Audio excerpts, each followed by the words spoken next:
Hi, I'm Mark Boylan, and welcome to this month's edition of Eye on New Paltz. I'm standing here alone, without my co-host, Andy Cusimano. Would you like to know why? Because Andy is a loser. That's right, Andy's a loser. That's right, Andy. Everybody's going to see this, and everybody's going to know that you're a loser. But hey, let's not talk about Andy. Let's get on with the show. All right, our first segment is on the new parking lot here at SUNY New Paltz, and that's with Melissa. Let's go to it right now. Students, faculty, and administrators spoke with us to voice their concerns on the current parking situation. There's definitely a problem with the parking on campus. We asked Mr. Bernardini for some information on the new parking lot. This parking lot was a similar design laid out as part of the field house, and it would be a permanent lot.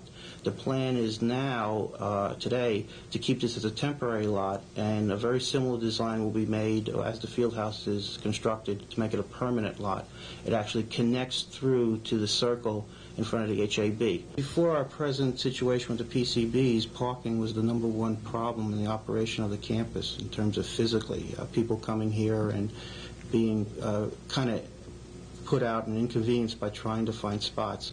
We presently have approximately 2,000 legal spots.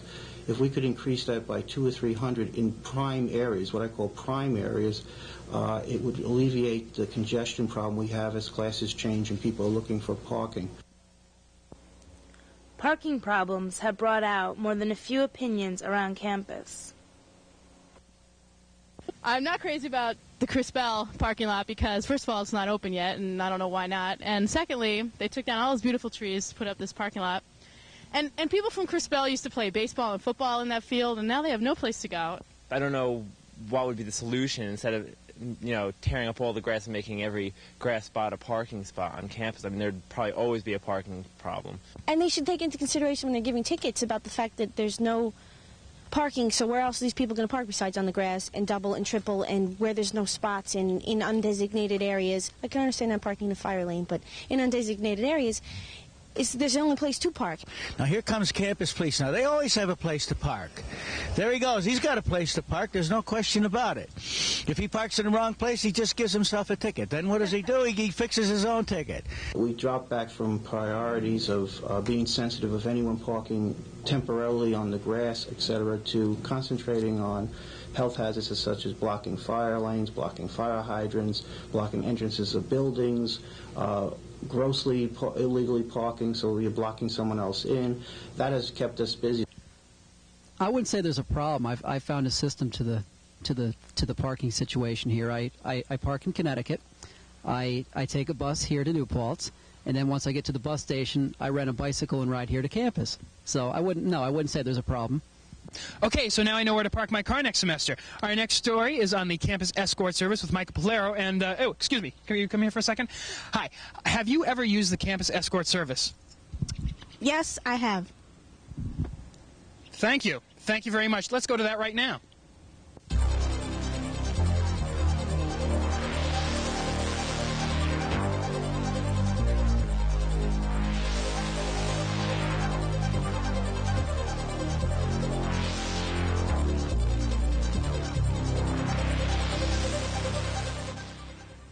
The sun is setting here on campus at SUNY New Paltz, and as darkness sets in, so too does a certain degree of danger for students who have to journey across campus. Now, it is for this reason, the student safety, that the campus escort service was established. The primary function of the escort service is to provide students with a safe means of transportation from point to point on campus. Presently, the service operates from 8 p.m. until 4 a.m., those hours when crime is most likely to occur. Although clearly worthwhile, the program is not without flaw. Lieutenant Patricia Castellano, who heads the escort service, feels the car itself could stand some improvement. The car is an 85 vehicle, so it's got like almost 130,000 miles on it, and it breaks down frequently. Student drivers for the service share similar concerns. Our car is garbage. It's 1985. It's got 130,000 miles on it. There's always something wrong with it. It's terrible. There's every day it's like the same thing is wrong. Our HSA is the one that pushed to get money for the campus escort service, and that's where it comes from. Our salaries are paid for by resident students. $7 of their room rent goes towards our salaries, and the rest, like our car, is maintained by campus police. I guess the money's the biggest problem. The SA doesn't feel that we should have funding. I think that we should have 2 more cars, if we could, Voyagers or vans or something, so we can pick up a bunch of people at a time. But Lieutenant Castellano feels this would only open the doors for students to abuse the service more, and perhaps a better solution might be to implement a walking escort service. Drivers find that idea less than satisfactory. We're letting people take advantage of our service, but I would rather let some people take advantage of it so that we can get to the people who need it. If we had a walking escort service, it would never work. We had it. It didn't work from the library. Nobody ever used it. And it's not because they were taking the car. It's because they didn't want to get a walk home. You know, I would rather, I guess, walk home by myself than with some guy I don't even know. But how do students feel about campus escort service? Just that it's too slow. Too slow? How Takes long too long. They told me tonight that it was like, if he tell you 15 minutes, you might as well walk, because he may be late and stuff like that, and by then you could be there. That's the only negative thing I heard, though. I think it's pretty good service, especially for, like, young women and stuff. If they're walking home at night or something and, you know, they think somebody's following them or giving them a problem, I think it's a great idea, you know, so they can call somebody and get a ride. The service is good, but, you know, it's only one car that drives. I think it should be more than one car driving around, because sometimes you have to wait a long time. How long have you had to wait? Like a half an hour before. I like it because I know some friends that are on it, and they always come on time and everything. And I have friends that don't even have friends on Campus Escort, and they say they have no problem with it neither. That, you know, so it takes 5 minutes, but it's worth it because it's better than getting raped. So. Always brothers like us are not around. We with some other lady. Have you guys ever considered working for the escort service? If they would hire us, yeah, you know, I wouldn't mind it. You know, with some good-looking guys like us, what you got to complain about getting walked home? Though some can make light of the escort service, few can argue it's not worth the effort to maintain. So remember, if you have to get across campus alone at night and you don't feel safe, use the escort service by calling 3338. For now, I'm Mike Polero. Actually, I'll probably be Mike Polero for a while. I mean, I have considered changing it, but, well, enough about me. Now back to you guys. We'll be back with more Eye on New Paltz after these messages. Okay, we're back, and our next story is on registration, and we know all the problems that come with registration and the lines and everything like that. Hey, can I ask you a question? Come here. What's your honest opinion about registration here at SUNY New Paltz? It's a bunch of bull. Okay, you heard it first here on Eye on New Paltz. Let's go to that right now with Ghia Cohen. Welcome to our final episode of Geniuses at New Paltz. One thing in life is inevitable: death, taxes, and long lines at registration. Here we are at the administration building, and we decided to conduct an informal poll about the joys of registration. Why do you hate it? My feet hurt. Line is just way too long. Closed courses. The lines and finding out suddenly that stuff that you've already handed in, they're telling you you're being blocked for. This is my 4th semester here. You kind of get used to it. You expect it after a while, you know. Any ideas? Should have more people working with the computers because it's ridiculous. You know, you waste hours here, you miss classes, and it's just not worth it. Maybe students can register through their department that their major's in. Go to that department and directly register there. And it would also take care of waitlisting and things like that. Do it in more than one place? Yeah, definitely. Have it in like different places on campus and do get it also more in the people. bursar's office. Do it in records and registration, and do it here too. I mean, you can also have. A student can easily punch people's names into the computer, hire people just for their registration time. The first in line you'd give. Quarters of my declining balance. I'm the rest of my meal plan. right now, yeah. My firstborn child. Probably, I don't know, go up to the person that's up front, hopefully a guy, and maybe like pinch his left cheek butt, and then when he's turning around to look, I'll just slide in and cut in right in front of him. Okay. Wow. Maybe $1 million and I'll pull a fire alarm or something. Well, see, I can't do that because I'm an RA, so that would look really bad. Outside of selling my soul to certain demons, I'd sell myself for that. I'd go that far. Yeah. I wouldn't mind. Talk to high-level officials and see what sexual favors I can give. Anything to not have to wait here for hours. You'd rather be? Sleeping. Sleeping, yeah. Sleeping. We all need to sleep, yeah. And what do you... Sunbathing. Smoking a cigarette outside. Getting a tan On a day because like it is this? a beautiful day out.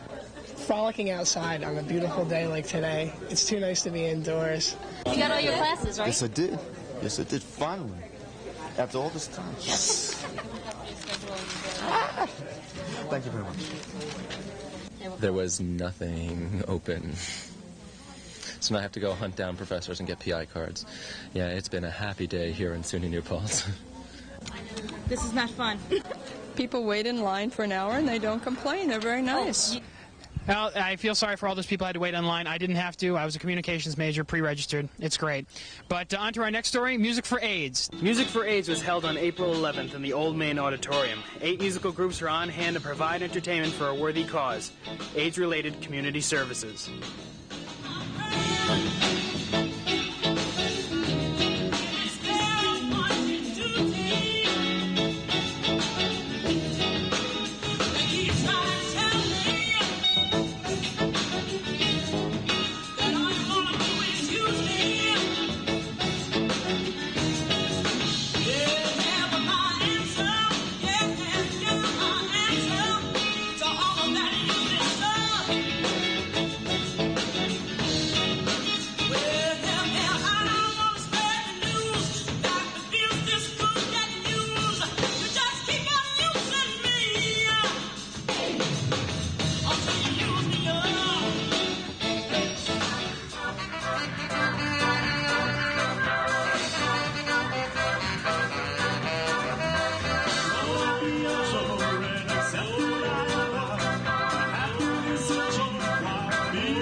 So I guess I'll remain the same.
Okay, we'll be right back with more Eye on New Paltz after this commercial break.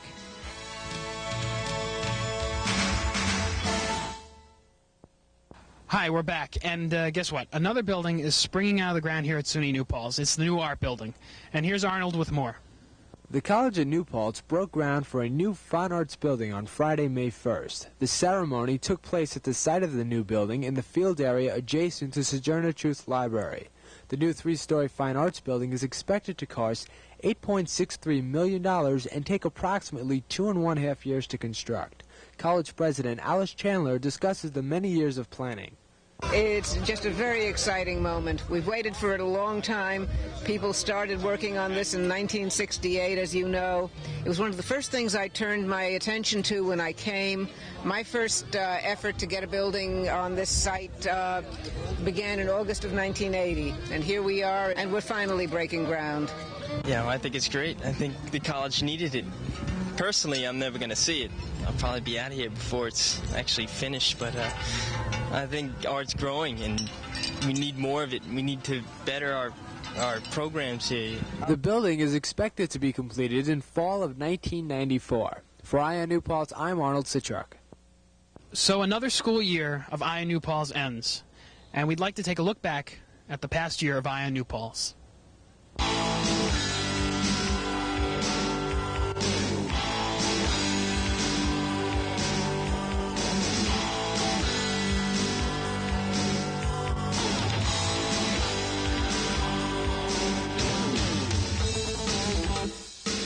Any strategies for this competition? To cheat as much as we can. Good plan. Call or come to the Student Union Building, room 426, whenever they feel like they need to speak to someone about any issue.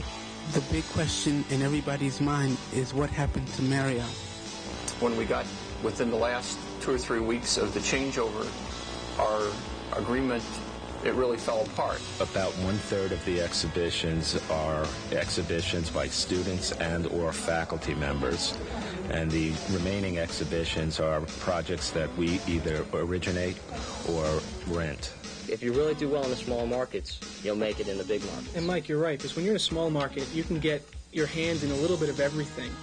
There were people from all the departments doing whatever they could do, be it music, acting, reading a poem. It's exciting. You never know what you're going to get. It's a great social atmosphere. We have a lot of fun. We have a problem because he's new to this country. He's got nowhere to stay. We were wondering if maybe you could put him up for the night. God, all my friends are up this weekend, too, from Long Island. Oh, you see, really? Yeah. Local restaurants gathered at the Rivendell Winery for a taste of New Paltz. With a donation of $1 going to the Chamber of Commerce, one could sample delicious foods. A lot of people think fraternities and sororities just throw parties and abuse their pledges in the process, and that's not the case at all. They contribute a lot to the community, such as raising money for charities and community services. This play is about how AIDS has affected people. People might be able to open up and then, have more successful relationships and, values towards sex. I'm likely to be dealing with an issue in the biology curriculum in the morning, with a concert series in the afternoon, with busted plumbing before the day is out. People are people, whether you're gay, black, white. It shouldn't matter, but it does. We're good friends because society says that's the most you could be in public. It empowers students to say, hey, there are a lot of people around who aren't drinking to excess. There are a lot of people who are renting a video, making popcorn, hanging out with their friends. We just don't see them. Wait a minute. Why don't we make our own TV show? Yeah, that'd be cool. We could do like a variety show. We could have skits, phony commercials, even a little mini sitcom about college life, maybe. It's a good place to meet people, meet the kind of people that I like, and we do a lot of fun things together, and we do some serious things together. A car hit a telephone pole out near the high school here, and something happened, and we're not sure yet what it was, that caused a power surge to go through the electrical lines. Some of that power came on campus and damaged some of our transformers in our residence hall. Scudder and Lewis residents are being relocated to vacancies available on campus, and we have also secured 160 spaces in local apartments. The reason that the buildings are roped off is that we assume that they're probably minute amounts in some of the soil close to the building. Store owners have come up with some creative marketing strategies to take advantage of the situation. Does it mean anything that they took one dioxin test in this building? One dioxin test. I have the results. I have the results. As a gesture, President Chandler decided to stay the night in Capon. I followed Alexandra throughout her day, and it was indeed a very hectic schedule. Her day began with a meeting with James Grant, Vice President for Administrative Affairs at 8:30 a.m. I have my parents' wedding pictures in my room, and I would really like to get them photocopied or get them back. You know, I want my stuff. I don't care if it makes me glow green in the dark. It's another little stumbling block for the Department of Theater Arts. And we're used to that. We're used to problems. We're used to handling the emergencies as they come up. And if anything, I think it makes a stronger department. He went outside the door, took a credit card, and in 2 seconds he had opened our door and gotten in while it was locked. What does NATO stand for? North Atlantic. Yeah, I don't know. North Atlantic something? NATO. Tourist operation. National Alliance of Television Officers. New Paltz is where a gray and maroon building comes out of the ground on the first day of spring. I remember this rail trail, the Wallkill Valley Rail Trail, when it was a railroad. There was a visitor on campus, and he did indeed have a loaded .38 in his possession. The Search for Freedom African American Abstract Painting Exhibit, Jazz, New York. The Search for Freedom. Welcome back to another edition of Geniuses of New Paltz. Name the Great Lakes. The Great Lakes. You got Lake Michigan, you got Lake Surprise. And there you have it, a look back at Ion New Paltz for 1991 and 92.